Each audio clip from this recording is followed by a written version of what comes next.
Shalom. I want to give all praises, honor, and glory to Yahweh, Ba'ashem Yahushua, Ba'ashem Rakakodash. Double honors to the apostles and elders of Great Millstone who do rule well, teach his truth in all honesty and sincerity. Salutations to you, brothers around the four corners of the earth that push this truth in all honesty and sincerity and great diligence as well. Waking up the hopeful elect and risking your lives and freedoms to do so. Just wanted to get into a quick lesson on this Black Friday madness.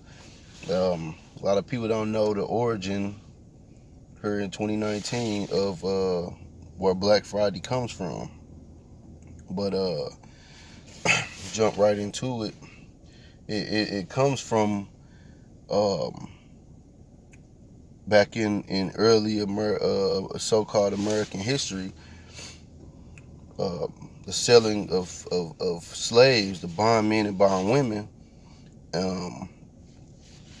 on this Black Friday, they would sell the slaves for a cheaper price.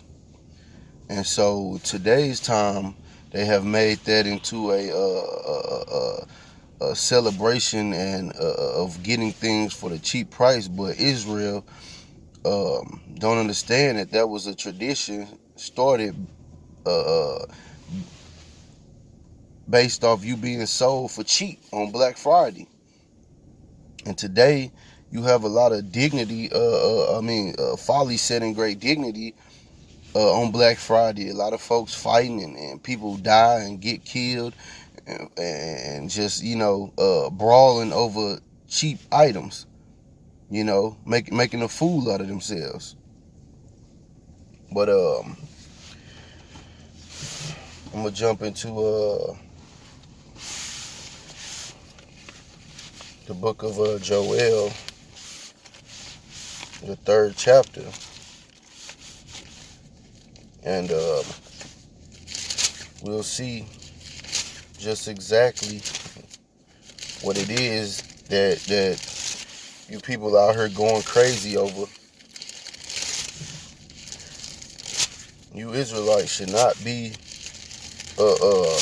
making a fool out of yourselves, especially on this day, I'm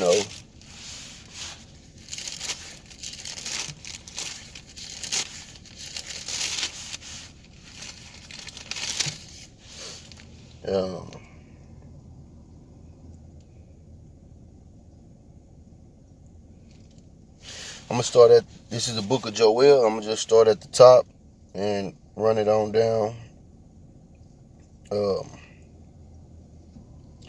This is Joel, the 3rd chapter, and it reads, "For behold, in those days and in that time when I shall bring again the captivity of Judah and Jerusalem, the northern and the southern kingdom, I will also gather all nations and will bring them down to the valley of Jehoshaphat, and will plead with them there for my people," and which now you have the battle of Armageddon is taking place in the valley of Jehoshaphat.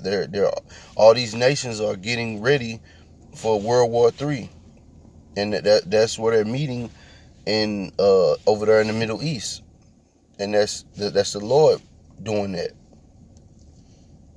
"And will plead with them there for my people, which is the Israelites, and for my heritage Israel, whom they have scattered among the nations and parted my land." The so-called those Amalekites, the so-called Jews over there in Israel, they have parted the land, which in since Israel has been out of the land of Israel, all these nations have been fighting over their land. It's the Holy Land. And in 1948, the Balfour Declaration placed people from Poland in the land of Israel, and they assumed the identity of being Israelites, but they'll say Jewish. They don't call themselves Israelites. They say Jewish, which they're portraying themselves to be Jews, but they're not. Anyway, continuing.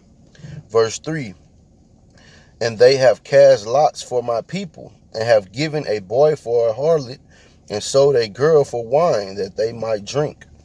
And that happened on those auctioning blocks in the early stages of American slavery in this land. And today, our people celebrating this day and going out and making fools out of themselves. And this day represents them selling Israelites for a cheaper price. Yea, and what have ye to do with me, O Tyre and Zidon, and all the coasts of Palestine? Will ye render me a recompense? Like, will you pay God back for what you done? And if ye recompense me swiftly and speedily, will I return your recompense upon your own head. Because ye have taken my silver and my gold, and have carried it into your temples, my godly, pleasant things. You know, the Israelites and the gold that you took, the relics, the artifacts that you took.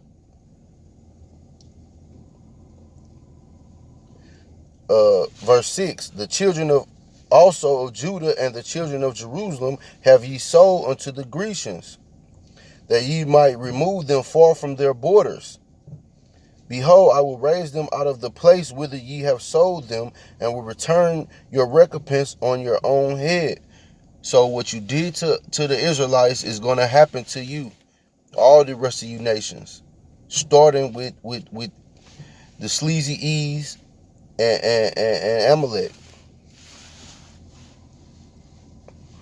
And I will sell your sons and your daughters into the hands of the children of Judah, and they shall sell them to the Sabeans, to a people far off, for the Lord hath spoken it.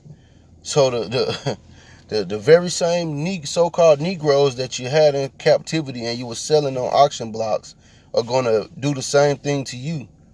But we're not going to do any vile, abominable things to you. We just going to make it hell on you, said the Lord. Verse 9, proclaim ye this among the Gentiles. And this is the natural-born Gentiles. Prepare war. Wake up the mighty men. Let all the men of war draw near. Let them come up. Beat your plowshares into swords, and your pruning hooks into spears. Let the weak say, I am strong. Assemble yourselves, and all ye heathen, and gather yourselves together round about thither, cause thy mighty ones to come down, O Lord. But that was the point, that the Lord did. The Lord is not happy with that. So the recompense is coming back on you, and you Israelites need to wake up, man, and stop following these vain customs, man, these heathens. This day is a mockery of you, and in turn, you give these social media platforms, they make money off of you with all your viral videos. You making yourself look foolish.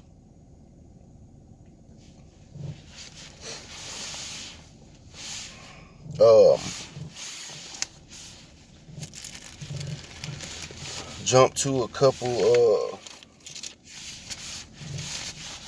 scriptures in Deuteronomy.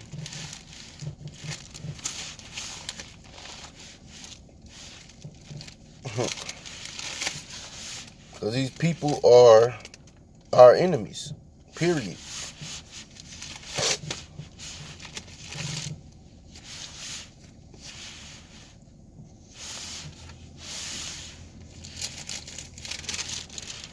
This is Deuteronomy 28 and 32.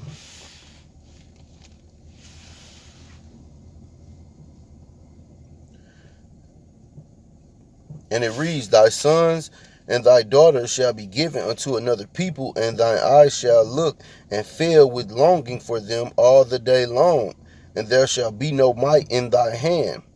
And that's what happened in slavery. They were separating families. The daughters would go here, the son would go here, your wife would go over here to this plantation, and they were breaking the family up.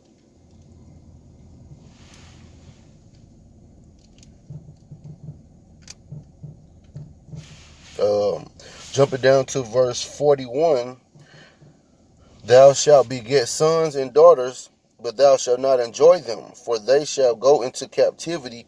All thy trees and fruit of thy land shall the locust consume.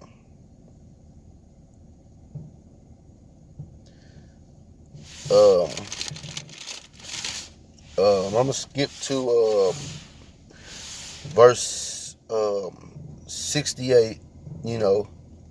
Because this lets you know that we are those people, man. And these sleazy E's that are ruling over us are our enemy, man.